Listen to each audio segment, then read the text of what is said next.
Two disappearances in the same family years apart? Coincidence? Or is there something deeper going on inside of this family?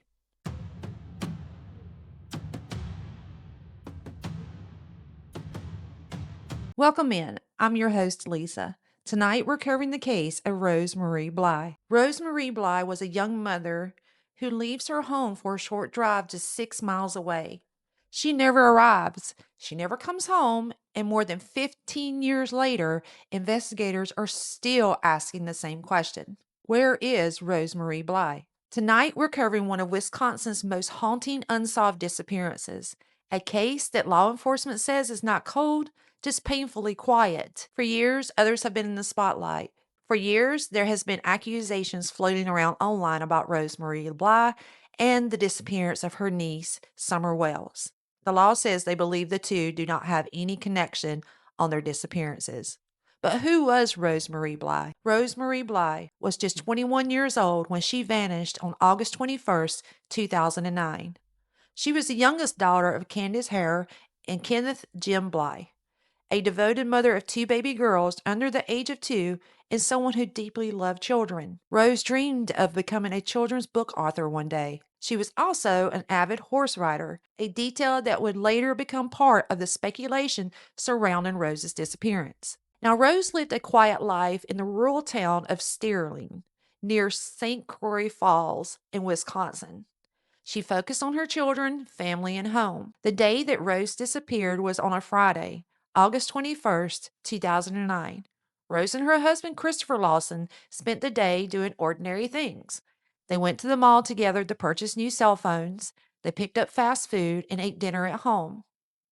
At around 7 to 7:30 p.m., Rose told her husband she was heading to Cushing, Wisconsin, which is only about 6 miles east, to meet a cousin for a drink and karaoke.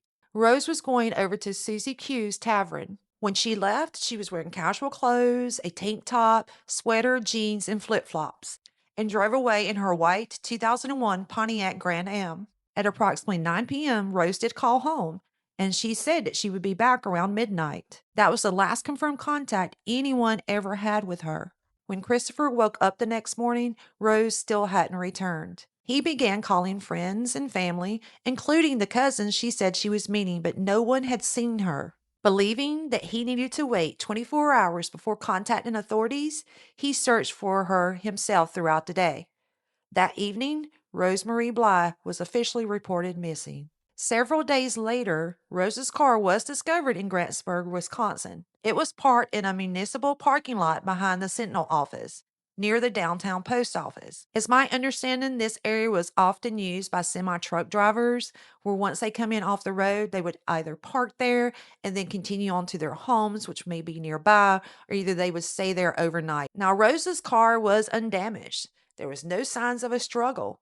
The keys and Rose's purse were both missing. So did Rose put her keys in her purse when she went into Susie Q's tavern?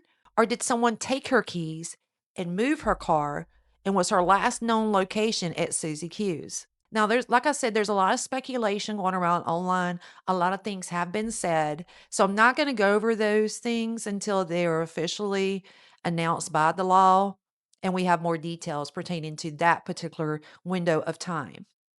Now, inside, the investigators found no evidence pointing to what happened to Rose, although the fingerprints recovered from the vehicle belonged only to Rose or her immediate family. There was some identified DNA that was collected and ran through the CODIS multiple times, but as of 2022, it has never produced a match. Once again, the trail stopped. To have that DNA available and it being ran through CODIS multiple times, I'm sure is very frustrating for the family, for Christopher, and now her children are a lot older.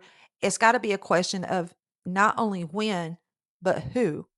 Possibly it could be ran through some type of ancestry data, which I know that they can track it back to the people that were kin or next to kin to that DNA. So that may be something that can be considered if it hasn't been already. I didn't find any information online pertaining to that, so I'm not sure if that's something that the law has done right now. Now, there was a search at a lake called Memory Lake because the car was found only minutes from Memory Lake. Grantsburg officials made a rare decision. Just weeks after the discovery of Rose's car, Memory Lake was drained. Former Grantsburg police chief said the goal was simple. We wanted to eliminate the possibility of her being in the lake. No trace of Rose was found. And after that, investigators were left with nothing.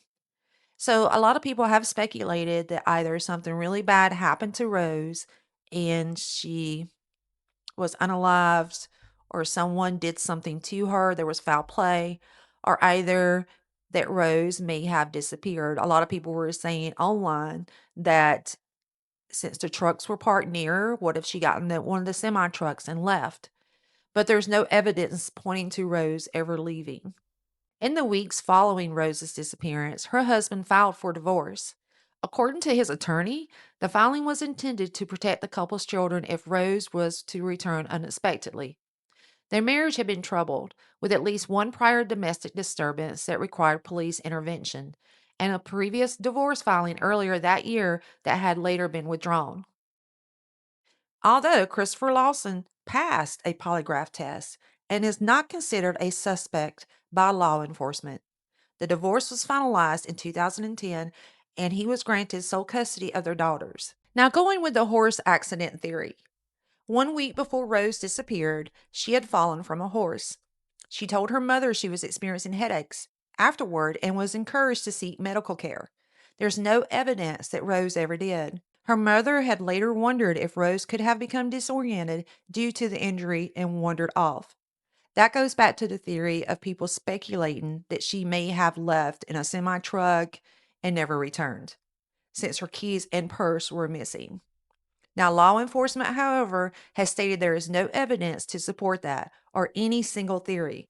Polk County Sheriff's Brent Wack has made Rose Bly's disappearance deeply personal. He was a patrol sergeant when she vanished and says the case has never left the department's mind. We've never stopped looking for Rose, he said. It's still a focus of our efforts, but it's a difficult situation. Over the years, investigators have received countless tips from internet sleuths, psychics, and well meaning members of the public. It can get bogged down in bad tips, he said.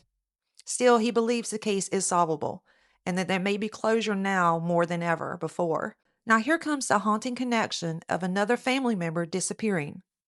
In 2021, Rose's 5-year-old niece, Summer Wells, disappeared from her home in Tennessee.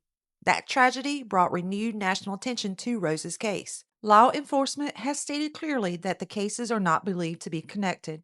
But how would you not think that they are? So, human mind would think that, right? But two disappearances within the same family, years apart, have left many asking painful questions. And it has taken off like a wildfire with internet sleuths. There was many discussions after Summer Wells disappeared about it being connected to her aunt Rose Bly. Both cases remain unsolved at this time. Now, Marie Bly was a young mother who left expecting to return the same night. What are your thoughts in this case? Do you believe that Marie Bly and Summer Wells' cases are connected? Or what's your thoughts on what happened to Rose Bly? Please leave your comments below, because someone somewhere knows what happened to Rose. Her daughters have grew up without her. Her family is still waiting for answers, and investigators continue searching for the missing piece that could finally explain what happened. If you have any information about Marie Bly or her disappearance, please contact the Polk County Sheriff's Office, and I will link the phone number below in the description. And until answers come, her name matters and her story does deserve to be told. If you enjoy this type of content, please hit the subscribe button, hit the notifications bell, so you'll be notified when I upload another video. Also, drop your comments. I'd love to hear what your thoughts are on this case. And until next time, I'm your host, Lisa. Stay safe, stay aware, and take care.